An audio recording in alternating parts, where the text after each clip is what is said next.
Goeiemôre aan julle almal. Dis die 31ste Julie in die jaar 2026. Wat 'n voorreg om vandag met jou te praat. Ek het gister 'n paar bloeisels gesien. Ek weet nie of jy al nie, in jou dorp, in jou omgewing nie. Ek het die bloeisels gesien. Sommige net oornag het hulle uitgeklim in die pragtigste pink. Wow. Dis dan baie interessant. Ek wonder wie het vir hulle gesê, dis tyd om deur te beer deur hierdie droë ou stukkies plantjies en die wêreld aan te kondig dat lente is aan die kom. Ja, ek is so miskien 'n bietjie voortydig, maar dit sê net vir my ene, dat God is in die natuur.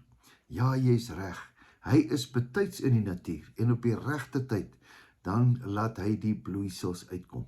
Dis so 'n teken vir my dat God is in beheer. Is dit nie so nie? Niemand het vir daai boom gesê, "Hey boetie, jy moet nou begin doen nie."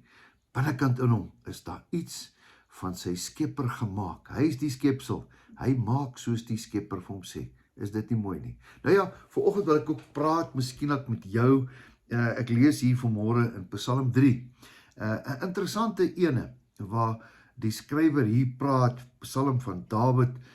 Daar's 'n hele paar psalms wat Asaf ook geskryf het, en hierdie een is van Dawid, wat Dawid sê hoe hy in benoudheid is en wat hy nou hier moet doen. Nou, kom ons luister gou hier wat sê hy. 'n Psalm van Dawid, toe hy gevlug het voor sy seun Absalom.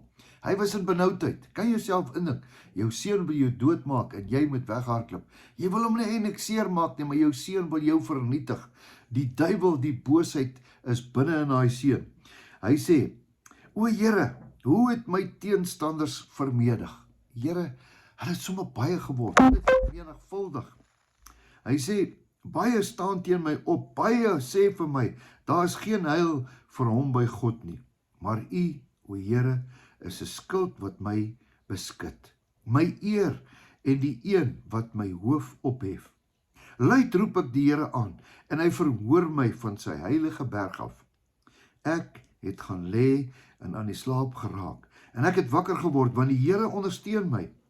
Ek sal nie vrees vir 10,000 mense wat teen my gereed staan nie. Staan op, Here, verlos my, my God, want U het my vyande op die kakebeen geslaan." Is dit nie wonderlik nie? U het die tande van my goddelose mense stikkend gebreek. Die heil behoort aan die Here. Laat U seën wees oor die volk. Wat 'n wonderlike boodskap. In benoudheid wag hy enige oomblik dat sy seun hom moet aanval. O Here, laat dit nie met my gebeur. Hoe verskriklik moet dit nie wees as jou seun teen jou in opstand kom om jou dood te wil maak nie. En tog beskerm die Here hom, dat hierdie seun uiteindelik in sy eie swaard val. Wow. Ja, vanmôre wil ek vir jou ook bid. Miskien is jy op 'n slegte plek in jou lewe. Miskien is dinge nie oukei nie. Miskien is daar familielede wat teenoor jou gedraai het. Miskien het jy dalk jou werk verloor. Miskien sit jy dalk in 'n put. Dis einde van die maand. Hoe gaan ek my rekeninge betaal? Die Here is my bron, my krag, my sterkte. Meer as net 'n Here. Hy is my God, hy is my vriend, hy is my helper, hy is my redder, hy is my verlosser. What a friend we have in Jesus. Kom ons bid vanmôre saam en sê net vir hom dankie vir wie hy is, nie vir altyd vir wat hy vir ons kan doen nie, maar net vir wie hy is, dat hy nog altyd daar vir ons was. Kom ons bid. Here, baie dankie vir wie hy is. Ons wil die loof, ons wil die prys, ons wil die eer, ons wil die dankie sê. Dankie Here, dankie Here, dankie Here, dat U ons beskerm elke dag. Here, daar is baie goed wat ons nie eens van weet nie, wat U ons van beskerm. Dankie daarvoor. Ons loof en prys U naam. Amen. Nou ja, moenie vergeet van ons pa en seun kamp nie. As jy hierso in Witbank se gedeelte bly, Middelburg, Kriel, ek kan nie vir jou sê hoe belangrik dit is dat jy ons pa en seun kamp moet bywoon nie. Oor 2 naweke, die 15de, nou ons pa en seun. As jy dalk 'n oupa het met kleinseuns, man, as jy 'n karavaan het, as jy 'n tent het, kom net saam. Dit gaan verskriklik lekker wees.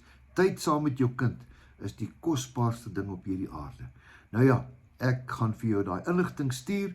As jy wil weet, gaan kyk gerus op dawie.spies@gmail.com. Skryf vir my 'n e-pos en dan sal ek vir jou daai inligting stuur. Onthou, jou beste lê voor en weet dat Jesus jou baie liefhet. Totsiens, tot 'n volgende keer.